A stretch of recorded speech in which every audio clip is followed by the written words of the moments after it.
Mula sa yaman ng kanilang karagatan, lilipat naman tayo sa biyayang mula sa mga ilog. Mangunguha tayo ngayon ng kuray. Ang kuray ay isang uri ng alimango or land crab. Kasama ko dito si Kuya Osir. Sa ibang mga lugar, ang tawag dito ay kuday, pero dito sa Aurora, kuray ang tawag nila. Kahapon pa lang, nag-iwan na sila ng mga trap dito. Titingnan natin kung meron ng nahuli na mga kuray. Kailangan overnight talaga, no? Sige. Gabi po yung paglabas nila ng lungga nila. Ayun. Gabi po sila nakakain. Oo, gabi sila. Nocturnal sila eh. So, gabi lang kumakain. Ano po yung pinampain natin? Bari wala na po siyang pain, hinaharang lang po mismo sa mismong butas. Bale, dun sa bahay niya, tas para paglabas niya, para kumuha ng pagkain, uhuli natin siya para maging pagkain naman natin. Balikan ko po ma'am yung butas niya pagka hindi pa po nalalagyan ng trap. Ganyan. Malalaman po nating may laman siya pagka may mga ganito, may mga dumi po siya sa butas. Dumi niya yan. Opo. Bali, ganito naman po yung paraan ng pagsisilo po sa sasangat lang po dito. Tsaka ilalagay lang po mismo sa butas ng ganyan. Ilalagay lang ng ganyan. Para Yan lang pag po, pumasok siya ngayon, Nabangga po niya mismo. pag nabangga niya yung... Ganito po siya. Para Ayun, tapos magsasara na kaagad dito. Dahil malalaking klase ng kuray ang nakukuha sa baler, may palatandaan ng mga lokal kung saan ilalagay ang mga bamboo trap. Malalaki kasi ang butas na hinuhukay ng mga kuray. At karaniwang nakatago sila sa damo o halaman. Nasaan siya? Ayan po ma'am. Ayun, may nahuli na nga oh. Itataktak po natin. Mabuhok siya. Pag tinaktak natin, di makakawala yan. Lambutin lang po. Ay, Diyos ko. Karaniwang makikita ang mga kuray malapit sa ilog o mangrove areas. Ayun. Malaki yung mga kuray nila dito Yung iba po sa amin nahuli doon, malalaki po talaga. mas malalaki pa. Yung halos higit po, di po pagka siya sa mga trap namin. Oo. Saan natin ito ilalagay? Ay, may bag po ako dito. Ayun, may bag ka pala eh. So, mahirap nang manipit yan. Yan. Okay. Teka, ito. Dito naglagay tayo ng trap. Pero nakikita ninyo, naka-engage pa yung trap eh. So, ibig sabihin, wala pa yung huli. Kailangan, nakababa na to eh, kung may huli. Walang huli. Smart crab.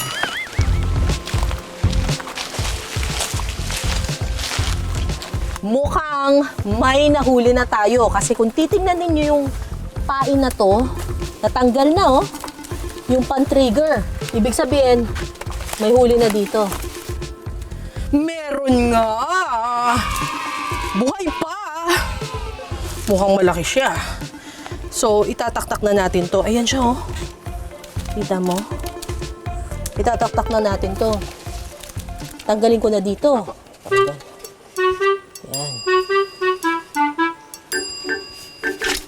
Yan. Diyos ko, Lord! Wait lang! Huwag ka kay kilos! Teka, kuya. Kuya, kailangan kunin na to. Paano ba kinukuha? Hawakan lang po sa likod niya yung papatungan. Teka lang po. Hinapatungan ko pa po. Tapos dito. Dito po ang halos. Saan dito? Ganyan, ganyan. Makasipitin ako nito, malakas siya, kuya! Malakas po yan. Malakas siya, pumipiglas! Kuya, baka kasipitin ako nito. Grabe ang kuray ng baler. Kahit ilang beses na akong nakasubok na manghuli nito, challenging pa rin. Kuya, ito mo lang! Wait lang po! Ang lakas niya po biglas eh. Kuya, hawakan mo muna. Ano siya? Kakatakot. Oh my God! Mas malaki yung isa niyang sipit kaysa sa kabilang sipit niya. Hoy! Pumasok na kayo! Ay! Wala pa rin. Wala po. Naka-engage pa. Yuhu! Tao po! Tao po! Ayaw lumabas. May huli to. Ang tanong. Ayun, Maliit lang siya. Hello po. Maliit lang po. Ito na siya. Teka lang, ha? Wait lang! Wait lang! Dito, di ba? Opo, sa aming... Dito? Dito? Dito? Opo. Diba?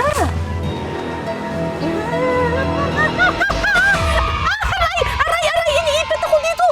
Alam mo, grabe siya ha! Nanunusok! Nanunusok! So, naninipit siya, pero yung mga maliliit niyang mga galamay, nanunusok din siya. Ang mga kuray na ating nakuha, diretso na sa kusina. Ang bayan ng Baler may sariling bersyon ng kaldereta at ang pangunahin nilang sangkap, kuray.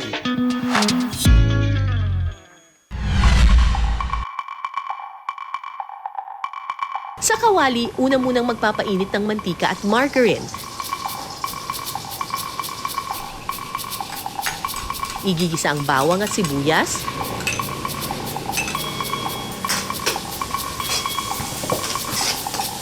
Sunod ay hahalo ang liver spread, patis, at tomato paste. Saka ilalagay ang bell pepper, patatas, at carrots. Maglalagay rin ng tubig at saka ito titimplahan ng seasoning at paminta. Takpan po natin muna para po maluto po yung patatas at carrots. Balikuan lang po, sa kalating minuto lang po. Makalipas ang ilang minuto, ihalo na ang kuray at gata. Yan.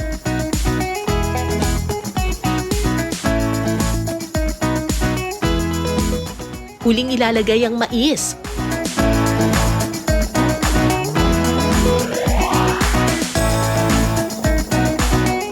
Kapag kumulo na, ready ng lantakan ang kalderetang kuray.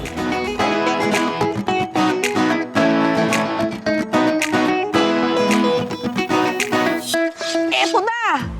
Kalderetang kuray! Wow! Na-level up! Grabe! Akalain mo! Grabe! Naging kaldereta na siya! Oh. Panalo! Galing! Tikman ko muna yung sauce. Kalderetang kuray. Ngayon lang makakatikim ng ganito. Sarap ng pagkakaluto ng sauce. Tikman natin ngayon yung mismong kuray. Yun lang. Challenge lang talaga na hihimayin mo siya isa-isa. Kailangan masarap ka. Ang hirap mo kasing kainin. Oh my God. Hirap mo himayin, ha? In fairness, yung laman niya, yung mismong laman niya, lasang yung mud crab. Lasa siyang alimango. Very juicy at manamis-namis. Yung aligin niya, hindi ako masyadong fan. Mas masarap pa rin yung aligin na orange. Yung aligin kasi nitong kuray ay itim. Medyo mapait ng kaunti. Pero yung laman, masarap.